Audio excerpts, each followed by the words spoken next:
Amen. So tayo po ay mananalangin sa pagkakataong ito. Samahan niyo po ako sa prayer. Panginoon namin Diyos, nagpapasalamat po kami sa araw na ito. Kami po ay sumamba sa iyo sa Espiritu at sa katotohanan. Nagpapasalamat po kami, O Diyos, sa iyong presensya na sinasamahan mo po kami. At ngayon po, kami ay makikinig ng iyong mga salita. Pagpalain mo, Panginoon, ang oras na ito. Hinihiling po namin na buksan mo ang aming puso at kaisipan at binibigyan po namin ng daan ang iyong mga salita na mangusap sa bawat isa sa amin. Ano man yung aming mga pinagdaanan, ano man yung aming kasalukuyang sitwasyon, Lord, pansamantala po namin itong kinakalimutan at bibigyan daan po namin, Panginoon, ng iyong mga mensahe na mahayag sa amin, sa aming kalagitnaan na mayroong kapangyarihan. Tulungan mo po kami na maintindihan ka namin, Panginoon. At tayaan niyo po, Diyos, na mangusap kayo ang iyong Espiritu Santo, ang siyang kakatagpo sa bawat isa sa amin, ayon sa iyong kaparaanan, ayon sa inyong kalooban, mahayag po kayo. Maraming salamat po, Panginoon. Pagpalain mo ang bawat isa na makikinig ngayong araw. At hayaan niyo po, Diyos, na ang iyong kapangyarihan at kalakasan ay maranasan po namin. Salamat po aming Diyos, pinupuri ka namin. Ito po ang aming panalangin sa pangalan ni Jesus. Amen and amen. Okay, so sa ating pong pagpapatuloy ay patuloy po nating pag-aaralan ang salita ng Diyos. At ang pag-aaralan po natin ay tungkol sa kasalanan. Okay? So, alam na po natin ito. Ang dahilan bakit ho pinag-aaralan natin ang kasalanan, ang nasasabi ng marami dito ay parang kung ano yung masama, yun ang masarap. Parang hindi kayang i-give up sa kabila na alam natin na talagang pinaparusahan yung mga tao na ginagawa nito, pero patuloy pa din sa pagkakasala ang mga tao. So ano ba talagang meron doon sa kasalanan? O kaya ano yung nilagay kasama nung mga sinabi ni Satanas sa buhay ng isang tao? Bakit yung kasalanan ganun katindi ang impluwensya sa buhay ng isang tao? Titignan po natin kung ano ang magagawa ng kasalanan o ano yung nagagawa ng kasalanan, ano yung epekto nito sa buhay ng isang tao, lalo na po sa buhay ng mga anak ng Diyos. So, ang layunin po nito ay makita natin yung kahalagahan na iniiwasan natin yung kasalanan o kaya talagang inaalis natin ito totally sa ating buhay kasi sabi ko nga sa inyo, ito yung pinakamatinding inilagay ni Satanas. Kaya nawala yung bahagi ng tao yung bahagi ng unang tao doon sa napakagandang inilaan ng Diyos sa bawat isa sa atin. Okay, so kung meron kayong mga Bible, makikibukas po kayo sa akin sa Isaiah chapter 59 verse 2. Ito po ang unang nagagawa ng kasalanan ng tao. Ang kasalanan ay inihiwalay tayo nito sa Diyos. Sin can separate us from God. Sabi po dun sa verse 1, tignan ninyo, si Yahweh ay may kakayahan upang iligtas ka. Siya'y hindi bingi upang hindi marinig ang iyong hinaing. Ang masasama ninyong gawa ang dahilan ng pagkahiwalay ninyo sa Diyos. Nagkasala kayo kaya hindi ninyo siya makita at hindi niya kayo marinig. No, napakaganda po nung binasa natin. Ang sabi dito, ang nagagawa ng kasalanan ay inihiwalay tayo nito sa Diyos.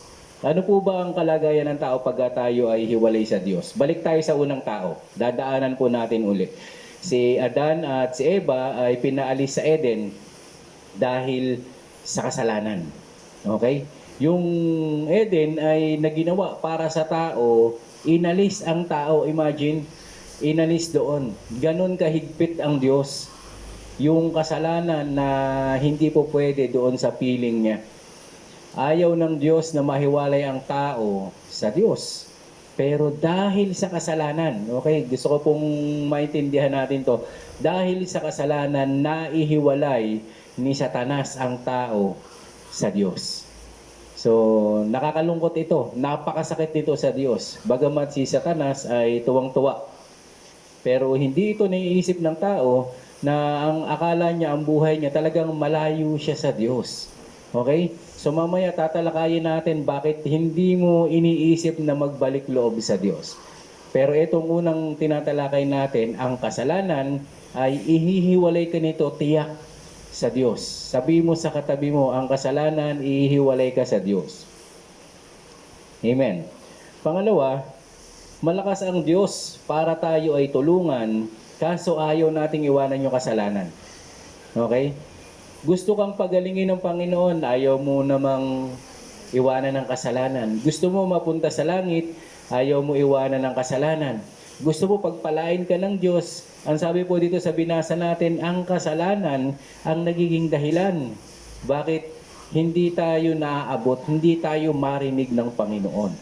So para kang tumatawag na merong pader sa ating gitna, kaya hindi marinig.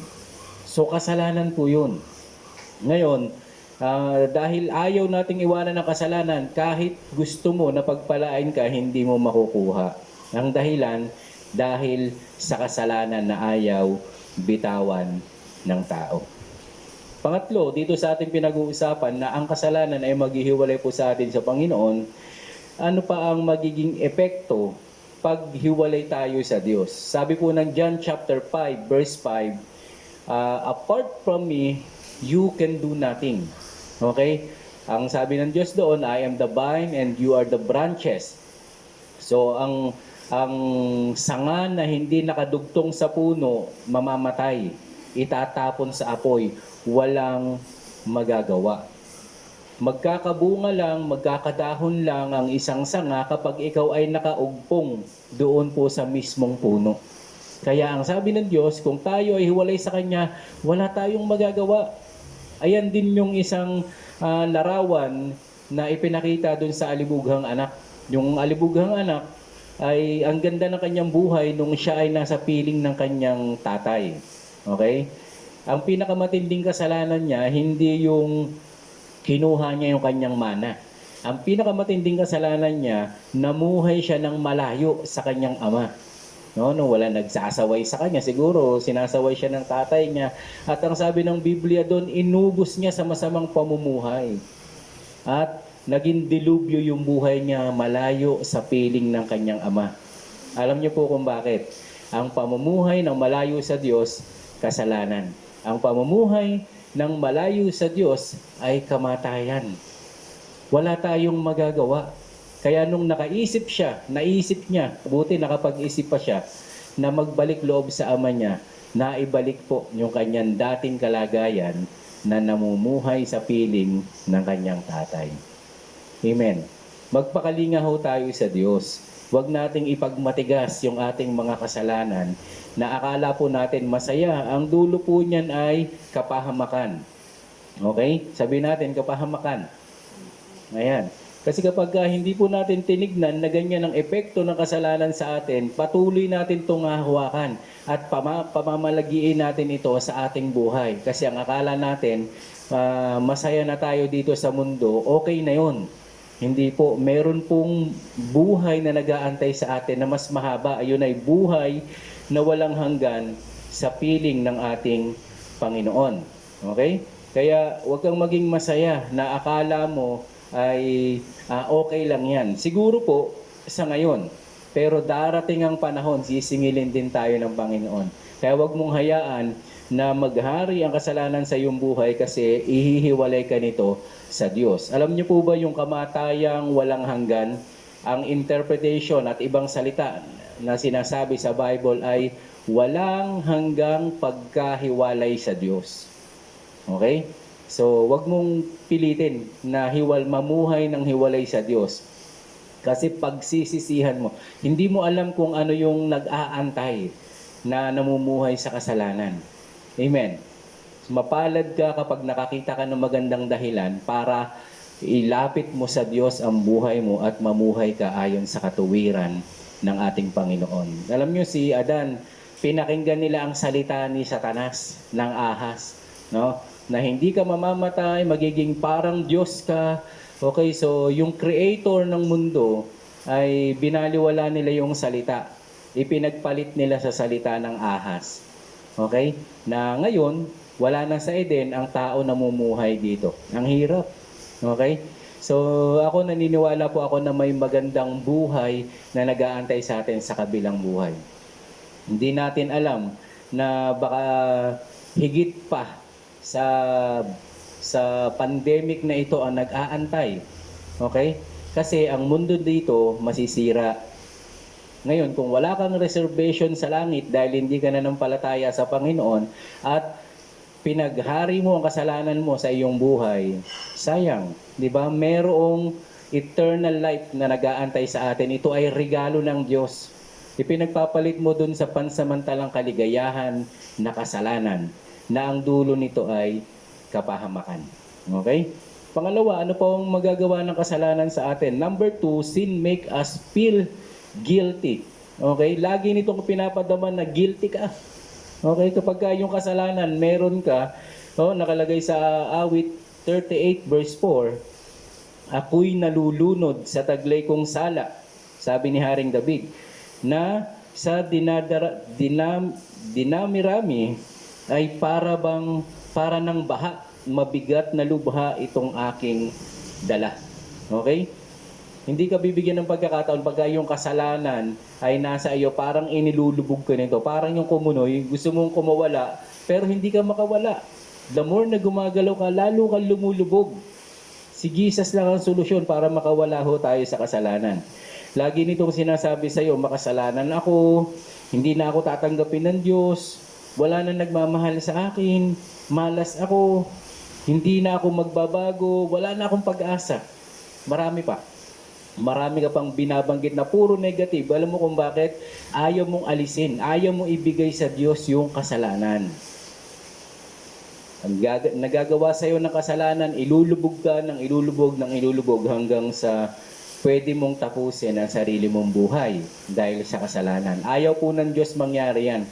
Kaya dumating dito si Jesus Christ para kunin yung kasalanan mo. Binayaran niya yan sa krus. Kaya wag mong pasanin. Ibigay mo sa Panginoon yung kasalanan mo. Patawarin mo yung sarili mo kasi pinatawad ka ng Panginoon. Amen.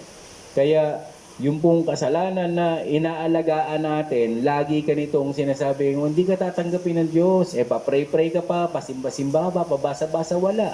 Alam mo kung bakit? Ayaw mong alisin yung kasalanan. Kapag ikaw ay pinatawad na ng Diyos, huwag ka nang mamuhay bilang makasalanan. Maaring nagkakamali tayo. Araw-araw idulog natin to sa Diyos. Araw-araw ihingi natin ng tulong sa Panginoon. Okay lang yan. Darating ang time ay babaguhin tayo ng Panginoon. Huwag tayong tumigil na lumapit sa Diyos. Pangatlo, okay, ano pa ho ang nagagawa ng kasalanan sa buhay ng isang tao? Ay napakatindi. Bago po tayo dumako doon sa pangatlo, yung akusasyon ng kaaway sa atin doon sa mga kasalanan na ating ginagawa pag hindi natin binibitawan, ang mangyayari nito ay lagi ka na lang niyang ibabaon. Okay? Bitawan natin yung kasalanan natin.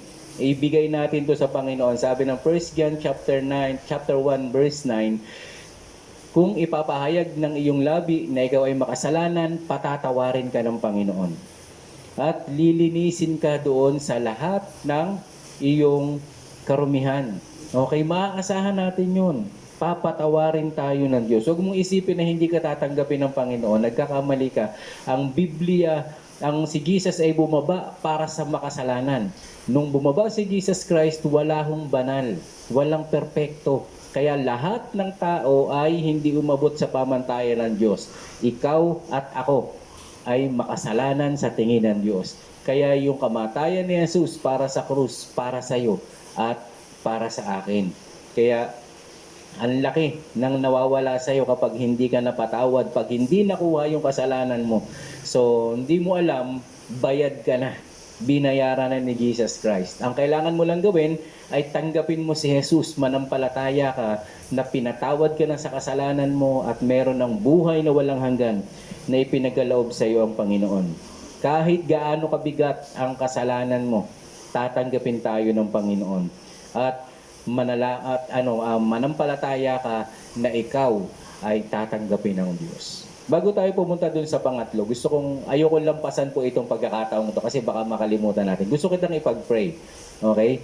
Kung iniisip mo na hindi ka tatanggapin ng Panginoon, ito salita ng Diyos to. Tatanggapin ka ng Diyos. Amen.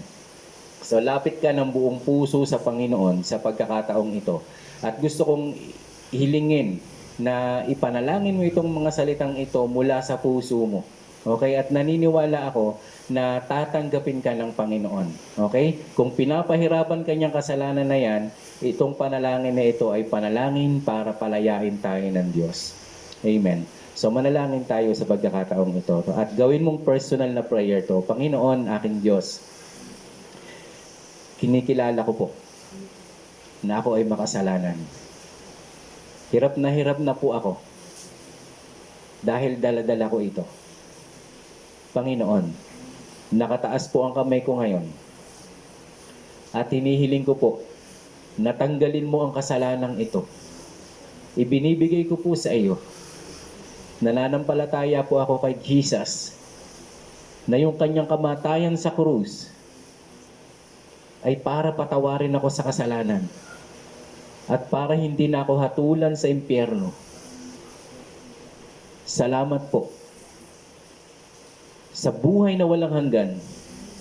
Simula sa araw na ito, tinatanggap ko si Jesus sa aking buhay bilang Panginoon at tagapagligtas. Ito po ang aking panalangin sa pangalan ni Jesus.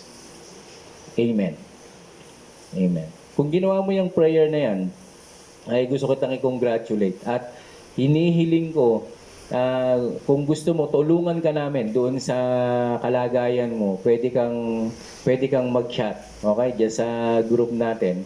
At gagawa tayo ng paraan para tulungan ka na mamuhay bilang matagumpay na mananampalataya. Amen? So, kahit na ikaw ay matagal ng mananampalataya, gusto mo magpa-counsel, gawin po natin ito. Amen po. So, pangatlo, ano pa ho yung nagagawa ng kasalanan? Ang una ay inilalayo tayo sa Panginoon. Pangalawa, lagi na lang ipinapakita nito na guilty tayo. Pangatlo, sin allows Satan to accuse us. Okay? Ipinapakita rito na binibigyan natin ng karapatan si Satanas na lagi tayong husgahan, lagi tayong ano ka naman paano ka na mag-pray? Oh, plastic ka naman no? Kaya pag gano'n yung kasalanan na ayaw mong bitawan, yun lagi mong maririnig yun.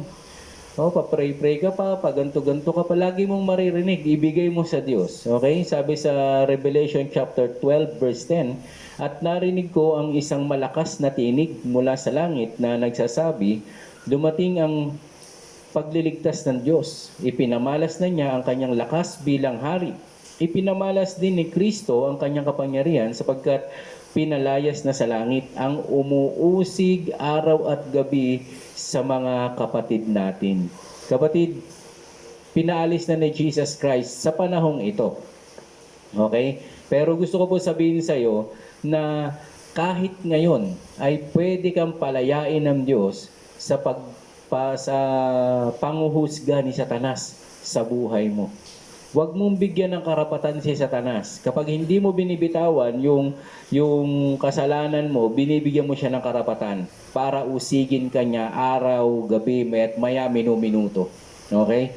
Ikaw ang may kung sabi nga nung isang preacher, minsan rebuke tayo na rebuke para paalisin si Satanas. Ang totoo, gusto nang umalis nung bad spirit, kaya rebuke mo. Takot siya sa pangalan ni Jesus Kaya lang ayaw mong bitawan. Okay, sabihin mo, bibitawan ko na ngayon. Amen. In Jesus' name. In Jesus' name. Bitawan na natin. Okay? So, binibigyan mo siya ng karapatan para pagharian ka. Sa Ephesians chapter 1, chapter 2, verse 1 to 3, sabi doon, ang tao na masuwayin sa Diyos, pinagahari niya si Satanas. Sinusunod niya yung masamang hilig ng laman, masamang takbo ng mundo, masamang kaisipan. Okay? So, gusto kang palayain ng Diyos diyan. Gusto kang palayain ng Panginoon, pero ikaw ang susi, tayo ang susi. Dapat sabihin natin, Lord, binibitawan ko na ang kasalanan at ibinibigay ko sa iyo. At simula sa oras na ito, hindi ko na binibigyan ng pagkakataon si Satanas. Okay? Lagyan mo na ng tuldok. Okay? Ang pang-aasar sa iyo ni Satanas araw-araw. Simula ngayon. Kasi sasabihin mo, ibibigay mo na ang kasalanan mo sa Diyos. Ilalagay mo sa paanan ng krus ng ating Panginoong Yesus. Sa ganon, papalayain ka ng Diyos sa panghuhusga ni Satanas. Kung sasabihin niya, pa-pray-pray ka pa, sinungaling ka naman, sabihin mo sa kanya, kanina yun. Pero ngayon, ibinigay ko na sa Diyos. Kahapon yun. Nung 1 linggo pa yun. Ngayon, hindi na. Binago na ako ng Diyos. Diba? Pwede mo na siyang balikan. At hindi ka niya na kayang husgahan dahil nilinis ka na ng dugo ni Kristo nung siya ay namatay dun sa krus ng Kalbaryo. Amen. Pwede bang palakpakan natin ang Panginoon? Praise the Lord. Okay. So, Romans chapter 16 verse 12 hanggang 14, pakinggan po natin. Huwag na ninyong paghariin ang kasalanan sa inyong mga katawang may kamatayan upang hindi kayo maalipin ng masasamang hilig nito.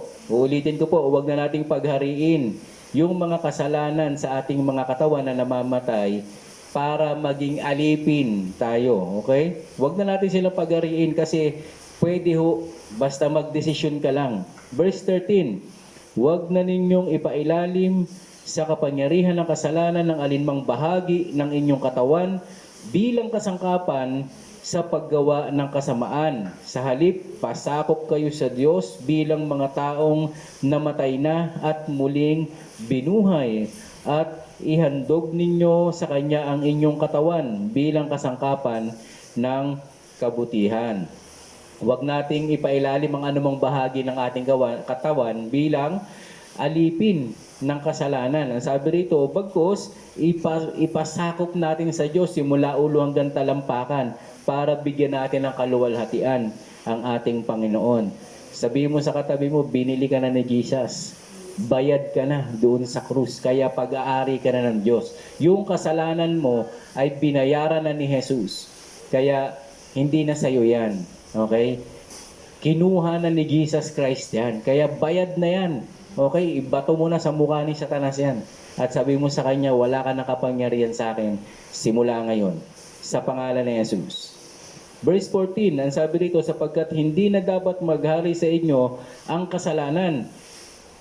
Dahil kayo'y hindi na namumuhay sa ilalim ng kautisan, kundi sa kagandahang loob ng Diyos. Okay? Namumuhay na tayo ngayon sa kagandahang loob ng Diyos kasi pinalaya ka na ng Panginoon. Pang-apat. Okay? Pang-apat. Sin demands the death penalty. Okay? Ezekiel chapter 18 verse 4, ang sabi dito, akin ang buhay ng lahat ng tao. Uulitin ko po. Akin ang buhay ng lahat ng tao, maging sa ama o sa anak, at ang kaluluwang magkasala ay mamamatay. Ano po ang demand ng kasalanan? Penalty. Okay? Kamatayan.